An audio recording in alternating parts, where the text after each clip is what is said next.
9th CBSE Max exercise 10.1ல 6th sum நம்ம பார்க்குறோம். So கொஸ்டினில் என்னெல்லாம் கொடுத்துருக்காங்கன்னா இது ஒரு ஐசோசெலஸ் ட்ரையாங்கிள்னு சொல்லி கொடுத்துட்டாங்க. ஐசோசெலஸ் ட்ரையாங்கிள்னா என்ன அப்படின்னா ஒரு ட்ரையாங்கிளோட ரெண்டு சைட்ஸும் ஈக்குவலாக இருக்கும். ஓகே, இப்போ இந்த ரெண்டு சைட்ஸ் ஈக்குவலாக இருக்கு இல்லையா, அந்த சைடு ஈக்குவலாக இருக்கக்கூடிய சைடு வந்து என்ன அளவில் இருக்குன்னா 12 சென்டிமீட்டர். ஸோ அப்போ இதுவும் 12 சென்டிமீட்டர் தான். அதுக்கடுத்து என்ன கொடுத்துருக்காங்க அப்படின்னா பெரிமீட்டர் கொடுத்துருக்காங்க. பெரிமீட்டர் என்ன கொடுத்துருக்காங்க 13 கொடுத்துட்டாங்க. இப்போ நம்ம என்ன கண்டுபிடிக்கணும், இன்னொரு சைடு என்ன அளவில் இருக்குதுன்னு கண்டுபிடிக்கணும். அப்போ பெரிமீட்டர் அப்படிங்கிறது என்ன a + b + c.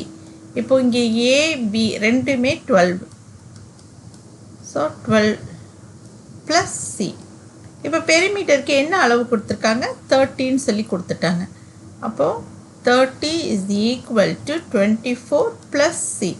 அப்போ c மட்டும் வேணும் அப்படின்னா என்ன 30லேருந்து 24 மைனஸ் பண்ணணும். அப்போ c is equal to 6.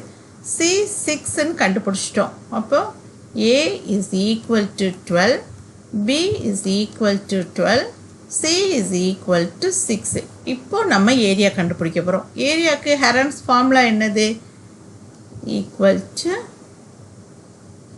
Square root போட்டுக்கணும், s into s minus a into s minus b into s minus c. இப்போது நம்ம s கண்டுபிடிக்கணும். s அப்படிங்கிறது என்னது பெரிமீட்டரில் பாதி தான் s. ஓகே, அப்போ பெரிமீட்டர் என்ன கொடுத்துருக்காங்க 13 கொடுத்துருக்காங்க. அப்போ 30ல் பாதி என்னது 15. அப்போது s is equal to 15. S இருக்கக்கூடிய எல்லா இடத்துலையும் நம்ம என்ன பண்ண போகிறோம் 15 சப்ஸ்டியூட் பண்ண போகிறோம். ஸோ பாருங்கள், ஸோ 15 இன்ட்டு 15 மைனஸ் 12. அதே மாதிரி 15 மைனஸ் 12, 15 மைனஸ் 6. இப்போது நம்ம எழுதிக்க போகிறோம். ஸோ 15ல் 12 போச்சுன்னா 3, அதே மாதிரி 15ல் 12 போச்சுன்னா 3 இன்ட்டு 15ல் 6 போயிடுச்சுன்னா 9.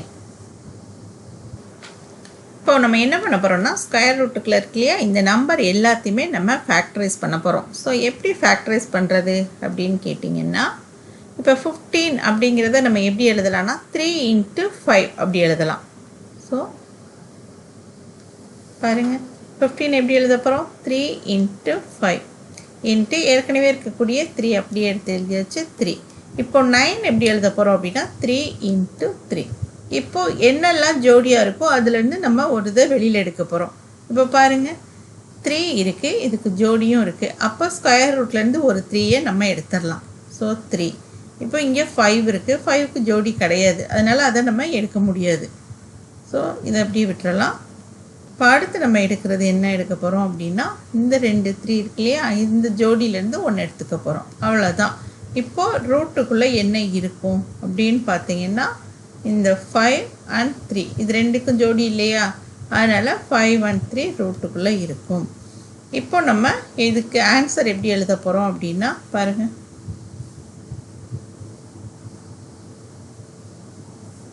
3 இன்ட்டு 3 அப்படிங்கிறது 9.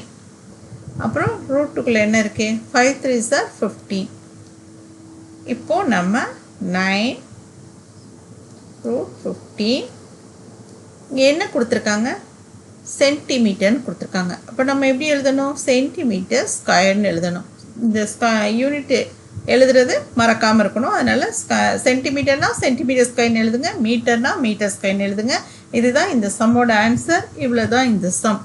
நம்ம அடுத்து என்ன பார்க்க போகிறோம் அப்படின்னா அடுத்து 11th சாப்டர் எப்படி ஈஸியாக செய்கிறதுன்றதை நம்ம பார்க்கலாம்.